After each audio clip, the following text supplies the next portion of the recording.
pretentious when you have your sunglasses and you're telling people stuff. So let's get rid of those. All right. So I first want to thank Dean Saxenian, the distinguished guests, faculty, family, friends, and most of all, you, the class of 2013. Seriously, that's it?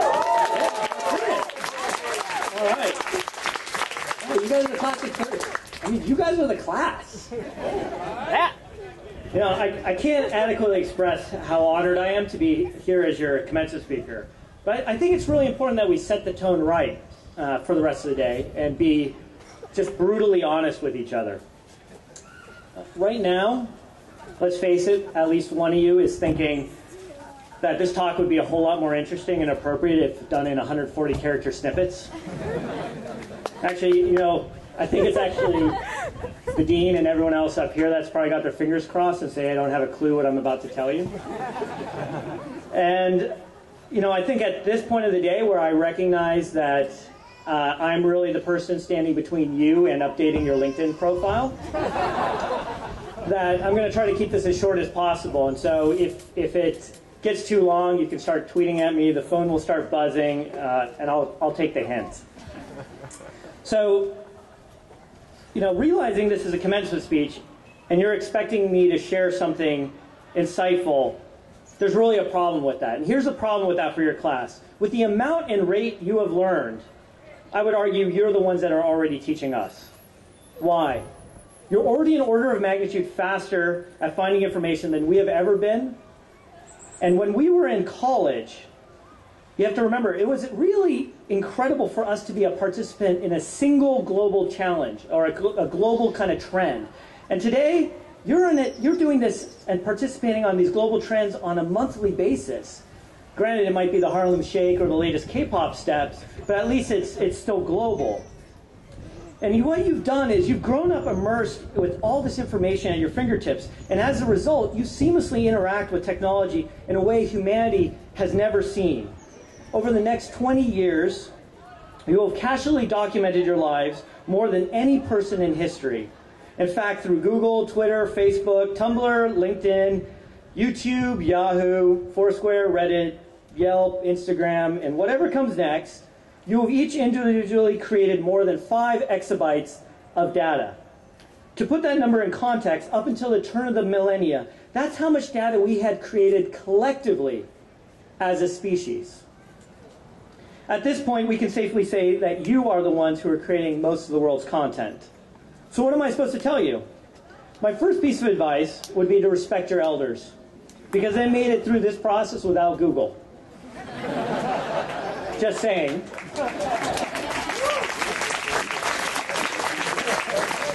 You know, there's something really unique about a commencement, and the part that's, I think, the most unique is that this is a human experience, and we're really here to celebrate you. So I think it's important to start with a little bit of a tidbit in the story about that doesn't involve any technology. And I want you to start and remember back to when you were in high school and the different kind of kids that were in your class. There's a cool one, the athletic one, the super smart one, and then the one that's always in trouble, the one that just never can, just always just trouble seeks them out. Well, that one was me. Proof, during the first 90 days of high school, it's kind of traumatic, but I was suspended, kicked out of my math class, and been read my rights, none of which were related incidents. And you know things are really bad for you when you start to know the administrators' names. And there's one guy, Mr. Knapp. Mr. Knapp, I remember. And to this day, I can tell you what it used to feel like to sit in his office right next to his desk, in that kind of hard chair as he looked over at you, rendering his next sentence.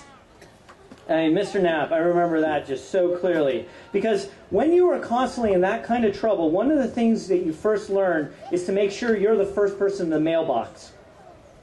And thankfully, email wasn't very popular at the time, and during one hot summer day between my sophomore and junior years, I did the usual interception plan, and it paid off. There in the mailbox was a white envelope with my name on it. It was thin, light, plain, boring, logo, school logo in the upper left. It's kind of envelope, only 2 things come in, trouble and panic. All right, it's a rejection style letter. And certainly when I opened it up, there was traditional bureaucratic font, was a recommendation by the school administrators. As a top student, I had been selected to join a brand new elite group of future leaders. And so I asked my friends, and none of them had been picked for the program, so I began to think this was some kind of epic practical joke. So I agreed out of curiosity, and when I arrived a month later at the training, it was one of those made-for-TV moments. The coolest and smartest kids were all there, and when I walked in, it was pretty clear that everyone thought I was a person they were supposed to train. To top it off, the person who was leading the training was Mr. Knapp. Let me assure you, with that kind of mix, you can't make up that kind of awkward moment. Still, I figured out what the heck. I would take advantage of the school's mistake, and here's the crazy and lucky thing. Turned out I was actually really good at the work. I enjoyed the program so much that it became a turning point that sparked a set of positive chain reactions. After a year of doing it, I'd become a transformed student. My grades still weren't very good, but at least to my parents' relief, I wasn't getting suspended. And so I got to thinking how great it was that someone had made this mistake. And I started to look into it. And guess what I found out? I had been personally handpicked by Mr. Knapp. Here's this very same person who had suspended me earlier. Why pick me? Of all the people to pick, he picks me for his new program that he personally created, and he took a risk on me. And here's the thing that Mr. Knapp taught me through that.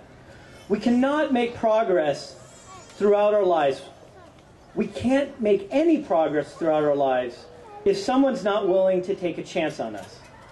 Now, if we were to take us 10 seconds, do it. Actually, take 10 seconds and think about someone who took a chance on you.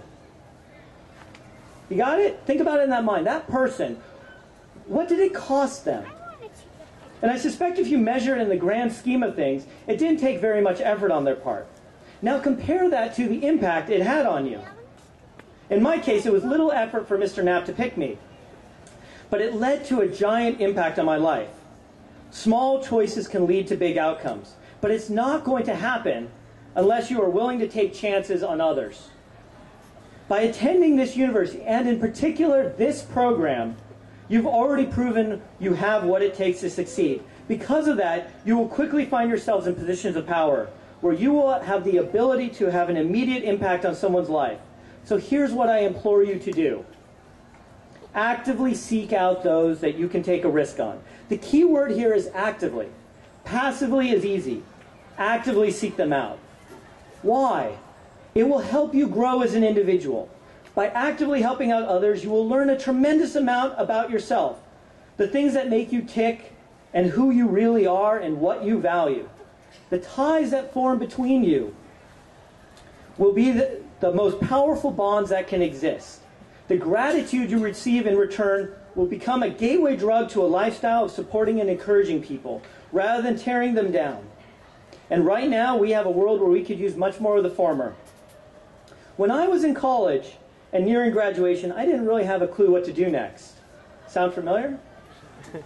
Yeah, so I went around and I started to ask people for their advice. One of my mentors, Reggie Brown, suggested I go talk to Jim York, who's best known for coining the term chaos theory, to which I'm pretty sure my own response was, one does not simply email the father of chaos theory.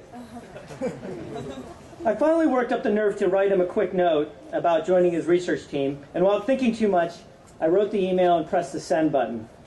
And then there's that moment we all know too well of panic, where you stare at the screen, your hands frozen on the keyboard, wishing there was an undo button on life. Well, to my great surprise, I actually got a reply. And I remember being so excited by the note he replied to that I didn't actually care that he had blown me off and suggested I just apply to the usual methods. There was one major problem. I was pretty sure my grades wouldn't make the cut.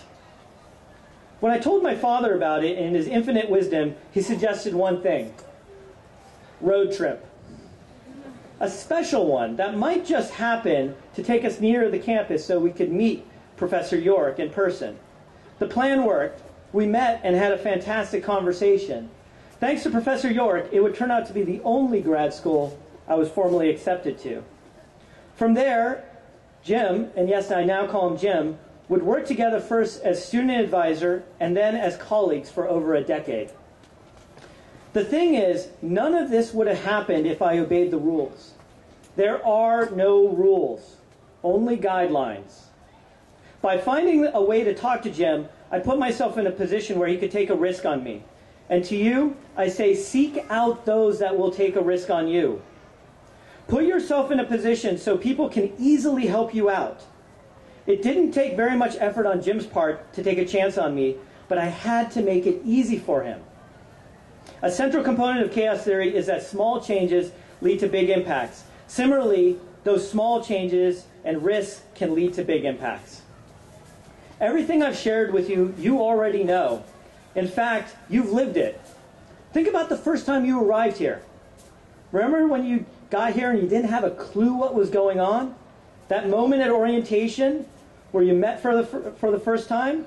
I bet you didn't even have a clue where the bathrooms were. It's like, why is one on the second floor and the other's on the first floor? You're trying to keep figuring it out. Now look at yourselves. And think about how far you've progressed.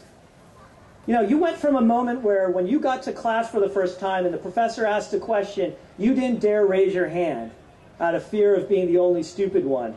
And then you realize no one else is raising their hands. And together you are collectively lost. Right? Very soon, you guys are going to be the ones in front of the classroom, in front of a team, in front of a group, in front of your company. And when you ask for the questions, you will recognize that same moment when no hands go up. So how did you do it? How did you make it here? You sought out individuals that would take a chance on you, and you actively took chances on each other. Remember those late nights working on problem sets together?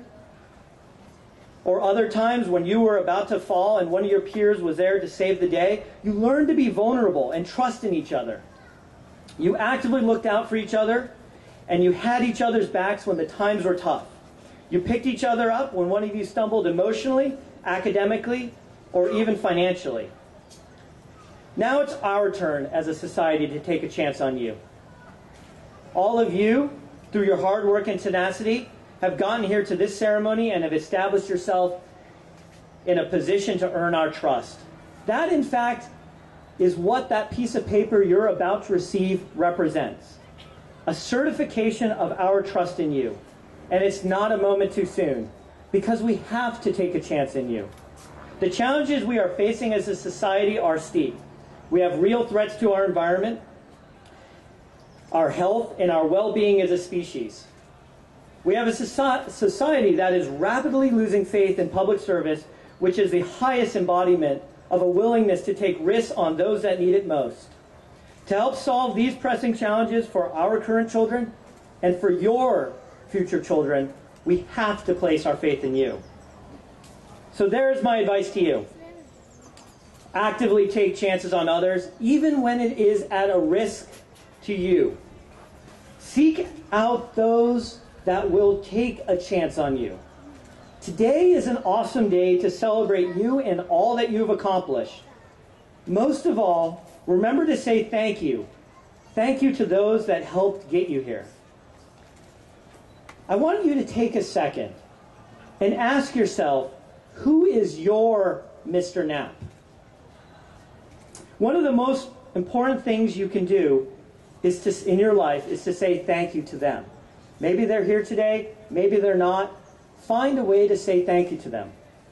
To make sure I put that into practice, I want to say thank you to my wife and kids, Ved and Samara.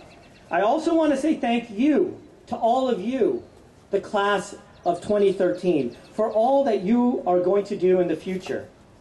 And finally, I want to say thank you to Mr. Knapp, who is here today after 25 years since suspending me and making a career out of taking risks on students like me.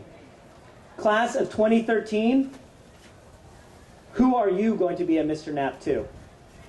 Thank you, good luck, and safe journey.